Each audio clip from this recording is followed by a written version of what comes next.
Às 2h10 da manhã, o Mar do Caribe estava mergulhado numa escuridão quase total. Sem luzes de navios comerciais, sem sinais de navegação habituais, apenas uma superfície marítima calma, estendendo-se por cerca de 60 milhas náuticas da costa da Colômbia. No ecrã de radar de uma aeronave de patrulha da Marinha dos Estados Unidos, 5 alvos estranhos apareceram de repente, movendo-se em sincronia e a distâncias iguais, em completo silêncio de rádio. O que alertou imediatamente os oficiais de serviço não foi apenas a formação de movimento organizada, mas também o detalhe incomum em cada embarcação. As 5 içavam bandeiras humanitárias. No entanto, ao consultar bases de dados de registro de navios internacionais, nenhuma delas existia nos registros oficiais.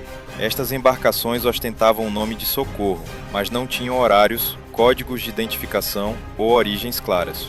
O sistema de observação infravermelha foi ativado imediatamente. Na escuridão, as imagens apareceram mais claras. Por baixo da fachada humanitária estavam contentores cheios de produtos químicos sintéticos. Uma análise rápida revelou que não se tratava de ajuda, mas sim de matérias-primas e produtos acabados de drogas sintéticas. As estimativas iniciais indicaram um volume de cerca de 5 toneladas de metanfetamina e fentanil, com um valor de mercado de quase 30 mil milhões de dólares. As informações de inteligência subsequentes rapidamente esclareceram a escala do incidente. Tratava-se de uma operação conjunta do cartel Los Sentinel, originário da Venezuela, e da rede Gulf Syndicate, no México, as duas organizações criminosas armadas mais poderosas da região. O seu objetivo não era apenas o lucro, mas sim introduzir esta enorme quantidade de drogas nas cidades americanas, causando instabilidade social a partir de dentro. Para Washington, já não se tratava de um caso de contrabando comum. Era visto como sinal de abertura de um novo tipo de conflito, onde as mercadorias se tornam armas e as rotas de transporte se tornam campos de batalha. E nessa mesma noite, a Operação Iron Tide foi oficialmente ativada. Quando as imagens infravermelhas foram ampliadas e comparadas com várias camadas de dados, o panorama geral rapidamente emergiu. Dentro dos contentores não havia alimentos ou materiais de socorro, mas sim barris de produtos químicos sintéticos e embalagens de mercadorias já prontas. Estimativas preliminares indicaram que o volume total de drogas atingia cerca de 5 toneladas de metanfetamina e fentanil, equivalendo a quase 30 mil milhões de dólares se conseguisse passar pelas rotas de distribuição na América do Norte. Este número não só refletia o valor comercial, mas também o nível de risco de segurança que a carga representava. A análise de inteligência determinou que esta operação era o produto de uma aliança secreta entre o cartel Los Sentinel, da Venezuela, e a rede Gulf Syndicate, no México.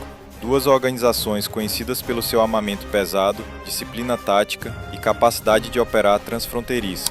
Os seus objetivos não se limitavam ao lucro imediato. O uso de bandeiras humanitárias e uma formação de movimento organizada indicavam um esforço de camuflagem de alto nível, visando iludir as linhas de controle marítimo internacional e fazer com que a mercadoria entrasse no Golfo do México antes de ser detetada. Para as autoridades americanas, a escala e o método da frota indicavam uma mudança preocupante. Já não se tratava de contrabando esporádico, mas de uma operação estratégica, utilizando o espaço marítimo como um corredor de operações.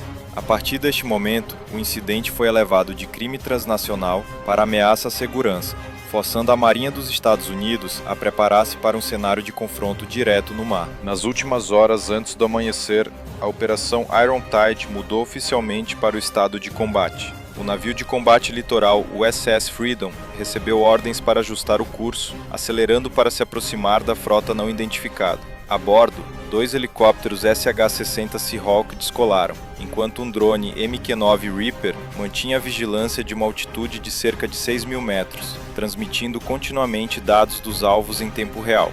Dentro do USS Freedom, cerca de 300 marinheiros e 30 agentes de elite da Agência Antidroga dos Estados Unidos estavam a postos. Todo o cenário de interceção foi ensaiado semanas antes, desde a aproximação e aviso até a imobilização e embarque para inspeção. Os sistemas de armas estavam totalmente mobilizados, incluindo armas de infantaria para defesa de curto alcance, metralhadoras dispostas ao longo do costado do navio e o canhão naval Mark 110 de 57 mm na proa. No ecrã de controlo, os alvos estranhos moviam-se em formação de arco, uma tática comum em unidades bem treinadas e não em navios de contrabando comuns. Cerca das 13h15 da manhã, o oficial de comunicações do USS Freedom emitiu um sinal de aviso padrão nos canais marítimos encriptados. Não houve resposta. Apenas alguns segundos depois, a formação inimiga acelerou e mudou de rumo. Os primeiros clarões rasgaram a escuridão quando a artilharia dos navios do cartel abriu fogo. Esse momento marcou o fim da fase de vigilância e o início de um confronto direto no Mar do Caribe. Assim que as primeiras rajadas de projéteis dos navios do cartel brilharam na noite, o USS Freedom retaliou imediatamente. O canhão naval Mark 110 na proa abriu fogo, disparando projéteis altamente explosivos a alta velocidade, criando colunas de fogo e água que se ergueram violentamente em torno da proa da formação inimiga. Em apenas alguns segundos, a embarcação líder do comboio de contrabando foi atingida diretamente e desintegrou-se, com os destroços a espalharem-se pela superfície escura do mar. Quase simultaneamente, 2 helicópteros SH-60 Seahawk mergulharam na área de combate. Das portas laterais, os atiradores dos helicópteros forneceram fogo de cobertura com metralhadoras pesadas, com os rastros dos projéteis a rasgarem o céu noturno. Na superfície do mar, o USS Freedom manobrou agressivamente, encurtando a distância com os alvos restantes, enquanto o drone MQ-9 Reaper atualizava continuamente as posições e direções de cada navio. O cartel respondeu com mais ferocidade do que o esperado. O fogo de espingardas de assalto e metralhadoras pesadas choveu sobre o navio americano, acompanhado por vários projéteis antitanque disparados diretamente sobre o mar. Várias explosões ocorreram a curta distância, fazendo o convés do navio tremer, mas sem causar danos estruturais. Em menos de meio minuto, o USS Freedom ajustou seu fogo e atingiu a segunda embarcação, fazendo-a incendiar-se violentamente e inclinar-se para um lado. Quando outro navio tentou acelerar para fugir para norte, o MQ-9 Reaper recebeu ordem de ataque. Um míssil Hellfire foi lançado, atingindo a secção central do navio, criando uma explosão que iluminou o horizonte. Por volta das 3h40 da manhã, o fogo inimigo cessou. A batalha naval terminou rapidamente, deixando a superfície do mar coberta de fumo, derrames de óleo e destroços de navios à deriva na primeira luz do amanhecer. Quando os tiros cessaram, o Mar do Caribe regressou gradualmente a um estado de calma. Fumo negro e o cheiro a combustível espalhavam-se pela água enquanto o USS Freedom diminuía a velocidade, passando para a fase de controle do local. As tripulações dos Seahawk voaram baixo, vasculhando a área, marcando a localização dos sobreviventes e transmitindo as coordenadas às equipas de abordagem. Sob a luz da manhã, os agentes da DEA e os marinheiros americanos começaram a embarcar nos navios ainda flutuantes para inspeção e apreensão de provas. O que foi descoberto confirmou a escala sem precedentes da operação. Por baixo das embalagens rotuladas como ajuda médica, estavam barris de produtos químicos industriais e sacos de drogas já embalados. O volume total apreendido excedeu os 5.000 quilos de metanfetamina e fentanil, acompanhados de cerca de 42 milhões de dólares em dinheiro não marcado. A forma como a mercadoria estava organizada, o sistema de camuflagem e os documentos anexos indicavam que não se tratava de uma única operação de contrabando, mas de um elo numa rede maior.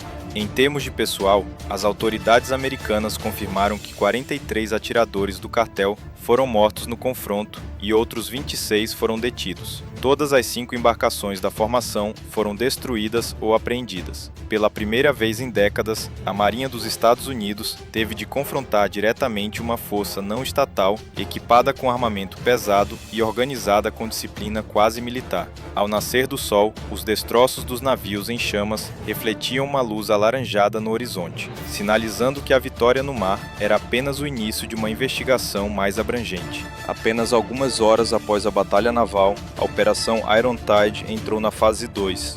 Os dados recuperados dos navios destruídos, incluindo discos rígidos encriptados e documentos de transporte, foram rapidamente analisados e cruzados. Os resultados levaram os investigadores a 2 pistas cruciais localizadas no interior da Colômbia, perto de Bogotá e Cartagena. Em papel, ambos os locais estavam registrados como empresas de logística humanitária, especializadas no transporte de ajuda na região da América Latina. Ao amanhecer do mesmo dia, uma força conjunta dos Estados Unidos e da Colômbia, composta por cerca de 150 elementos da DEA, ICE e da Polícia Nacional da Colômbia, foi acionada simultaneamente. Em Cartagena, comboios de veículos blindados avançaram para a zona industrial perto do porto. enquanto helicópteros voavam baixo para apoio. Do lado de fora de um armazém com o nome de uma organização de caridade internacional, a operação começou às 8h12.